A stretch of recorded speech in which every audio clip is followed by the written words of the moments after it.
اللہ تعالیٰ نے اس امتی کے ہر فرد کو داعیانہ صفات سے نواز دیا، داعیانہ صفات سے نواز دیا۔ ہر شخص دعوت دے سکتا ہے اور دین پہ چل سکتا ہے۔ ایک بڑی پرانی مثال ہے کہ لوگ کہا کرتے تھے کہ ایک شخص جس کے دونوں ہاتھ نہیں ہیں کیا وہ سائیکل چلا سکتا ہے؟ سائیکل نہیں چلا سکتا اگر دونوں ہاتھ نہیں ہیں۔ کسی کے دو پیر نہیں ہیں دونوں، کیا وہ سائیکل چلا سکتا ہے؟ کیا نہیں ہے، نہیں چلا سکتا۔ بھائی پیر نہیں ہے تو سائیکل کیسے چلائے گا؟ آنکھیں نہیں ہیں تو کیا سائیکل چلا سکتا ہے؟ نہیں چلا سکتا۔ لیکن دین پہ چلنا اس کے لیے بھی آسان ہے کہ جس کے دونوں ہاتھ نہیں ہیں وہ بھی دین پہ چل سکتا ہے۔ دین پر چلنا اس کے لیے بھی آسان ہے جس کے دونوں پیر نہیں وہ بھی دین پہ چل سکتا ہے، جس کی دونوں آنکھیں نہیں وہ بھی دین پہ چل سکتا ہے۔ تو یہ جو ہے دین پر چلنا بہت آسان ہے۔ آدمی اپنے دل پہ لے لے، اپنے جی پہ لے لے کہ ہمیں اللہ کے حکم کو توڑنا نہیں۔ دوستو آگے بڑھنے سے پہلے ہمارے چینل کو سبسکرائب ضرور کر لیں اور ہماری ویڈیوز کو زیادہ سے زیادہ لوگوں تک شیئر کریں۔ ہمیں اللہ کے حکم کو توڑنا نہیں ہے، نبی پاک صلی اللہ علیہ وسلم کے پاکیزہ طریقوں کو چھوڑنا نہیں۔ فرماتے ہیں کہ ایک ایمان والا جب ایمان کی محنت کرے گا تو اس کا ایمان بڑھے گا اور بڑھتا ہوا ایمان اللہ تعالیٰ کے احکامات پہ کھڑا کرے گا اور حضور پاک صلی اللہ علیہ وسلم کے لائے ہوئے پاکیزہ طریقے پہ چلائے گا۔ یہی ایمان والا جب ایمان کی محنت چھوڑ بیٹھے گا، ایمان کی دعوت چھوڑ بیٹھے گا، ایمان کی فکر چھوڑ بیٹھے گا تو اس کے ایمان میں کمزوری آئے گی اور جس کے نتیجے میں اللہ رب العالمین کے احکامات اس کی زندگی سے نکلتے چلے جائیں گے اور نبی پاک صلی اللہ علیہ وسلم کا طریقہ اس کی زندگی سے چھوٹتا چلا جائے گا۔ نبی کا طریقہ کیا ہے؟ نبی کا طریقہ وہ طریقہ ہے جو آپ صلی اللہ علیہ وسلم نے پسند فرمایا اور آپ صلی اللہ علیہ وسلم نے کر کے دکھایا اور جس پہ عمل فرمایا۔ یعنی لباس صرف یہ نہیں ہے کہ نماز پڑھ لینا، روزہ رکھ لینا، یہ سارے کے سارے اللہ کے احکام ہیں، لیکن چھوٹے چھوٹے احکامات یہاں تک کہ شادی سے میت تک کی ساری چیزوں کو دیکھنا ہے کہ اس میں ہمارے نبی کا کیا طریقہ ہے، ہمارا چہرہ مہرہ کیسا ہو، ہماری داڑھی کتنی ہو، ہمارا لباس کیسا ہو اور ہمارا کھانا پینا کیسے ہو، ہمارا سونا کیسے ہو، ہمارا اٹھنا بیٹھنا کیسے ہو، یہاں تک کہ چپل پہننے کا طریقہ بھی بتا دیا، استنجے جانے کا طریقہ بھی ہمارے پیارے نبی نے بتا دیا، کھانا کھانے کا طریقہ بھی بتا دیا۔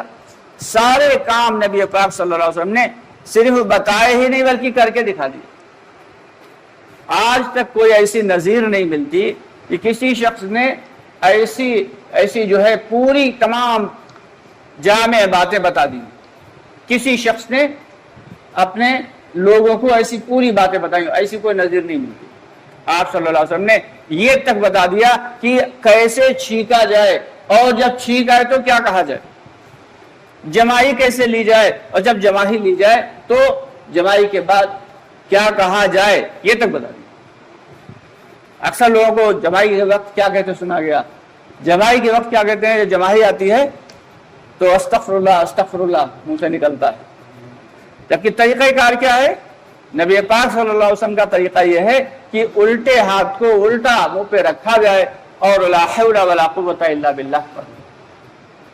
بتائیے وہ نبی پاک صلی اللہ علیہ وسلم جس نے جمائی لینے کا طریقہ تک بتایا ہو اور پھر ہم اس کی باتوں پہ عمل نہ کر رہے ہوں اور یہ سوچ رہے ہوں کہ ہم دین پہ چل رہے ہیں، تو وہی کیسے دین پہ چل رہے ہیں؟ دین صرف نماز پڑھنے کا نام نہیں ہے، دین روزہ رکھنے کا نام نہیں ہے، دین حج کرنے کا نام نہیں ہے، دین زکوٰۃ دینے کا نام نہیں ہے۔ یہ سارے کے سارے دین کا ایک جز ہیں، ایک حصہ ہیں، یہ مکمل دین نہیں ہے۔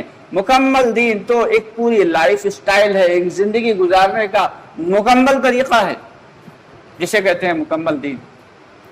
پورا کا پورا لائف سٹائل اللہ کے نبی صلی اللہ علیہ وسلم نے صحابہ کرام کے ذریعے ہم تک پہنچا بھی دیا، ہم تک پہنچ بھی گیا، لیکن اس کے باوجود ہم اسے جان کر اس پر عمل کرنے والے نہیں کہ ہماری شادی کیسے ہونا چاہیے، ہمارے یہاں شادی کیسے ہونا چاہیے، کہتے ہیں کہ جب نکاح عام ہو جائے گا، نکاح آسان ہو جائے گا تو زنا مشکل ہو جائے گا، اور جب نکاح مشکل ہوگا تو زنا کیا ہوگا؟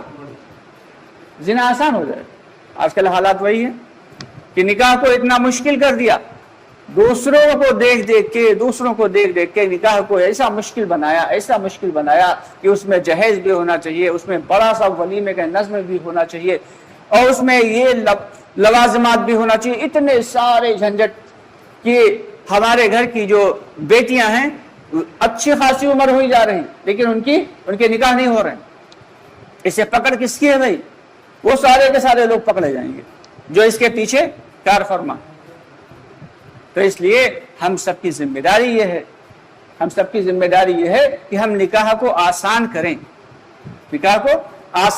تاکہ زنا جو ہے وہ مشکل ہو جائے۔ تو اس لیے یہ ساری کی ساری چیزیں یہ دین میں شامل ہیں کہ ہمارا کھانا کیسا ہو۔ فرماتے ہیں کہ کھانا ہمارا سادہ ہونا چاہیے،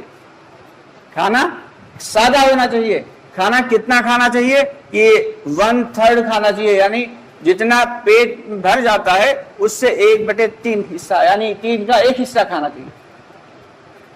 کہ ایک یہودی آیا، اس نے باقاعدہ اپنا دواخانہ کھول لیا مدینہ منورہ میں، اس کے پاس مریض ہی نہیں آتے تھے۔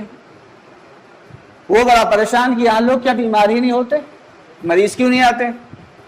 پوچھا بھائی یہاں لوگ بیمار نہیں ہوتے، اگر ہوتے تو کہاں سے دوا لاتے ہیں؟ تو اسے بتایا بھائی یہ لوگ بیمار اس لیے نہیں ہوتے کہ نبی پاک صلی اللہ علیہ وسلم نے جو طریقہ کار بتایا ہے کھانے کا، اسی اعتبار سے یہ لوگ کھاتے ہیں کہ جب تیز بھوک لگتی ہے تو کھاتے ہیں، اور جب بھوک باقی رہ جاتی ہے تو چھوڑ دیتے ہیں۔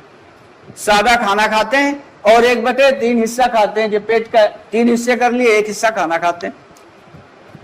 جب اس طریقے سے کھانا کھائیں گے تو بیماریاں لگیں گی ہی نہیں، اور جب بیماریاں نہیں ہوں گی تو دوا کی ضرورت نہیں پڑے گی۔ تو اس لیے یہ ساری کی ساری باتیں ہمیں معلوم ہونا چاہیے، اور صرف نہ کہ معلوم ہونا چاہیے بلکہ ہمارے عمل میں ہونا چاہیے۔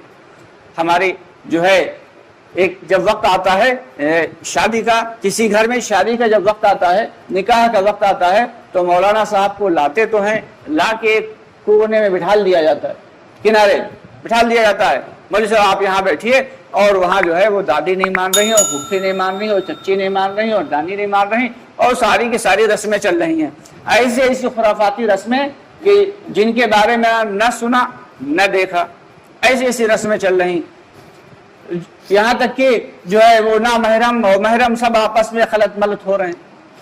مولوی صاحب بیچارے کنارے بیٹھے ہوئے، ان کی کوئی سن نہیں رہا، انہیں تب بلاتے ہیں جس وقت نکاح کرنا ہوتا ہے، اس وقت مولوی صاحب کی ضرورت پڑتی ہے، اور جب خدا نخواستہ کسی کا انتقال ہو جاتا ہے تب بھی مولوی صاحب کو بلا کے لاتے ہیں، تب ہر کام مولوی صاحب سے پوچھ کے کرتے ہیں، ان کو نہلانا کیسے ہے، کفنانا کیسے ہے، لٹالنا کیسے، سارے کام مولوی صاحب سے پوچھتے ہیں۔ تو یہ کون سا طریقہ تھا بھائی؟ دین تو وہ ہے کہ جب ہمارے یہاں شادی ہو تب بھی ہم اسے اللہ کے حکم اور نبی کے طریقے کے اعتبار سے کریں، اور جب ہمارے یہاں خدا نخواستہ کوئی میت ہو تب بھی ہم اسے اللہ کے حکم اور نبی پاک صلی اللہ علیہ وسلم کے طریقے کے اعتبار سے کریں۔ تو یہ ہے کامل دین۔ آج ہم نے دین کو اپنے فائدے کے لیے سمیٹ دیتے ہیں اور اس کو پھیلا دیتے ہیں، جتنا چاہتے ہیں کم کر دیتے ہیں، جتنا چاہتے ہیں زیادہ کر لیتے ہیں۔ آج امت اسی لیے پریشان ہے، سارے کے سارے لوگ اسی لیے پریشان ہیں، اور ہم مسلمان پریشان ہیں تو سارے عالم انسانیت پریشان ہے، کیونکہ دنیا میں جو حالات آتے ہیں، جو پریشانیاں آتی ہیں، وہ ہماری وجہ سے آتی ہیں۔ اگر ہم گناہ کریں گے تو اللہ کی جو ہے پکڑ آئے گی، جس سے تمام مخلوقات کو نقصان پہنچے گا، اور اگر ہم گناہوں سے بچیں گے تو پھر اللہ کے فیصلے ویسے ہی اتریں گے، ویسے ہی اللہ تعالیٰ کے فیصلے اتریں گے۔ یہاں تک حدیث کا مفہوم ہے کہ مظلوم کے ظلم سے سرخاب پرندہ تک اپنے گھونسلے میں سوکھ کے مر جاتا ہے۔ یعنی جب دنیا میں حالات خراب ہوتے ہیں اور جب ہم لوگ برے اعمال پر اتنا زیادہ حاوی ہو جاتے ہیں، برے اعمال اتنے زیادہ کرنے لگتے ہیں، تو اللہ کی طرف سے بارشیں روک دی جاتی ہیں۔